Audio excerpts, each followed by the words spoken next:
Assalamualaikum warahmatullahi wabarakatuh.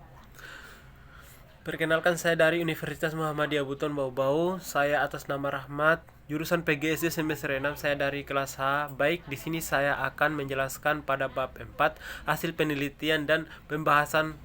Bab 4 dalam penulisan ilmiah adalah bab yang berisi hasil penelitian, pembahasan berdasarkan data yang telah dianalisis dengan menggunakan jenis metode penelitian tertentu yang telah ditulis sebelum pada bab 3 yang berisi metodologi penelitian.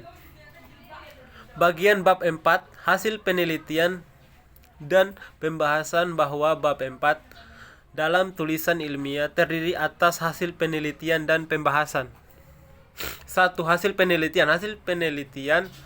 Hasil atau temuan penelitian adalah bagaimana yang menyajikan data yang telah dikumpulkan selama penelitian. Bagaimana hasil adalah tempat penelitian melaporkan temuan studi berdasarkan informasi yang dikumpul sebagai hasil metodologi penelitian diterapkan.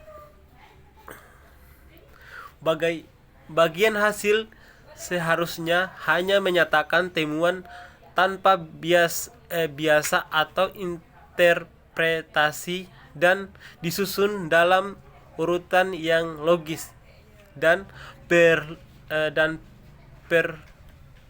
perlu kita ingat bahwa bagian hasil harus selalu ditulis dalam bentuk lampau.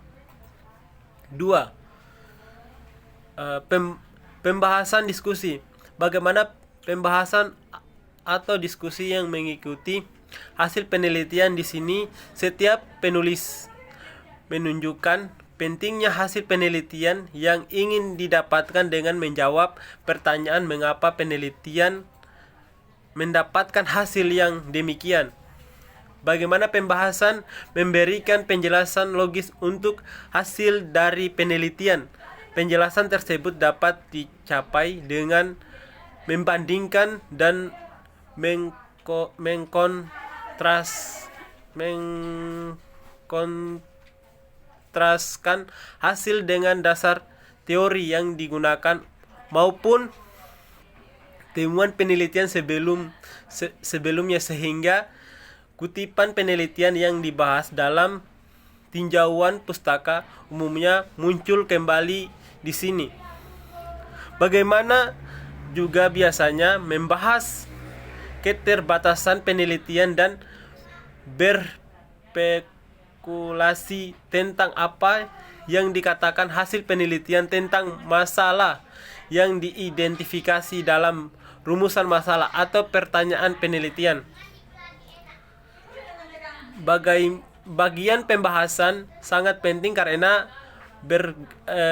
bergerak ke arah argumen penelitian, karena para peneliti menginterpretasikan hasil mereka menurut landasan teori.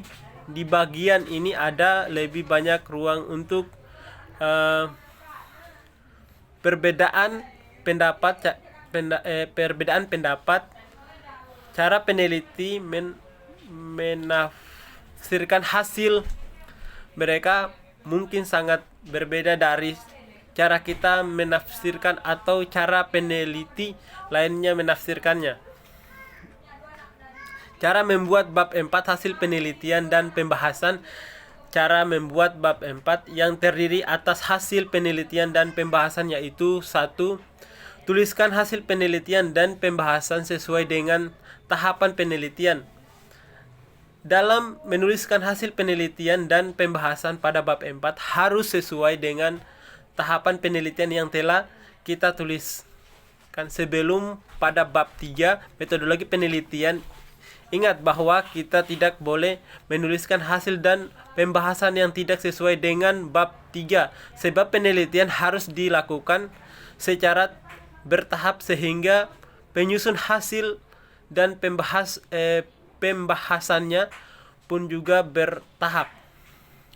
Apabila perlu, kita bisa melakukan penomoran pada setiap sub judul pada bab 3.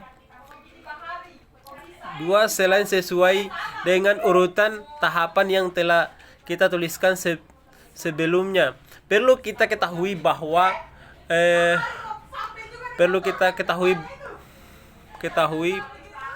pula bahwa di contoh bab 4 kita harus menuliskan apabila terjadi kegagalan dalam penelitian kita. Misalnya ketika kita gagal menerapkan metode discourse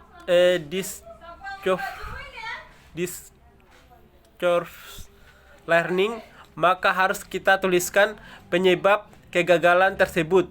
Intinya, apapun hasil penelitian kita harus kita tuliskan apa adanya sesuai dengan kenyataan.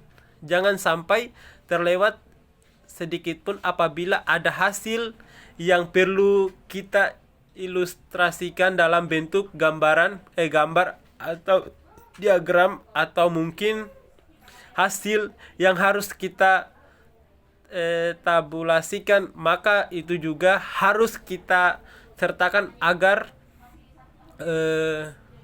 memudahkan pembaca dalam memahami tulisan kita. 3. Tulisan angka pada hasil penelitian. Apabila hasil penelitian kita berupa angka-angka hasil perhitungan statistik, matematika, dan lain-lain, maka itu juga harus kita tuliskan pada bagian hasil. Jika angkanya terlalu banyak, maka bisa kita tuliskan dalam bentuk tabel. Tapi apabila sekiranya tabel tersebut membutuhkan lebih dari 1 halaman, maka hasil perhitungan tersebut dapat kita sertakan di bagian lampiran. Setiap angka yang kita tulis sebagai hasil analisis kita tentunya memiliki maka atau maksud tertentu. Oleh sebab itu, kita harus menjelaskan makna tersebut di bagian pembahasan. Sebagai contoh, standar deviasi model discourse learning di kelas 5,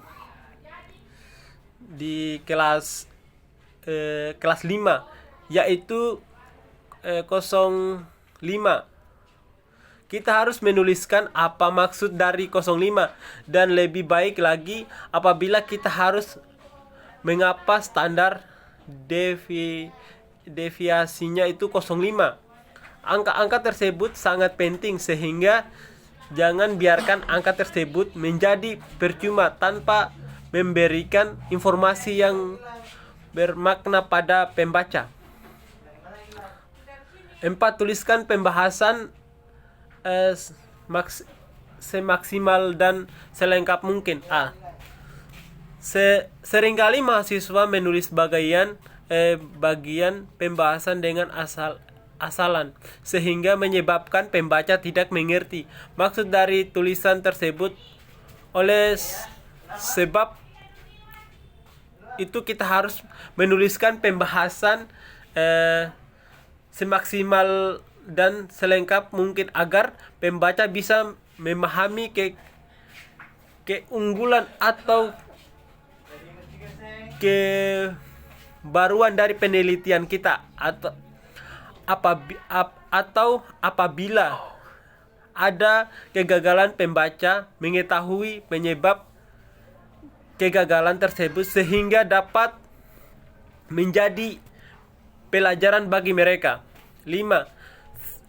Sertakan jurnal pada bab 4.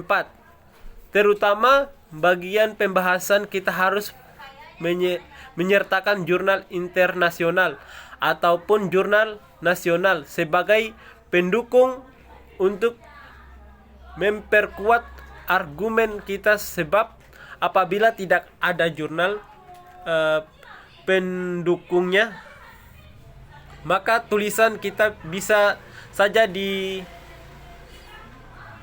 diragukan. Jadi penting untuk kita ingat bahwa jurnal pendukung tidak hanya ditulis pada bab 1 dan bab 2 saja, tapi bagian pembahasan jurnal yang kita rujuk tersebut harus kita munculkan kembali agar pembaca mengetahui posisi penelitian kita dibandingkan penelitian yang telah ada sebelumnya. 6. Jangan tuliskan kesimpulan pada bab 4.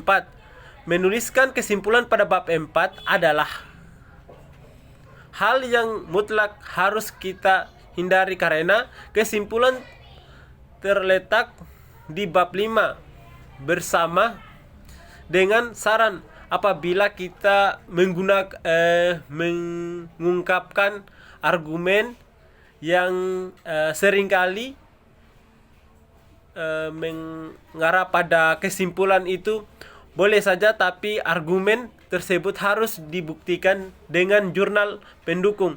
Sedangkan pada bagian kesimpulan tidak perlu mencantumkan jurnal pendukung karena kesimpulan tersebut merupakan akhir dari sebuah tulisan dan biasanya merangkum poin-poin utama dari suatu argumen. Baik, itu saja dari saya penjelasan dari bab 4, yang dimana tadi bab 4 itu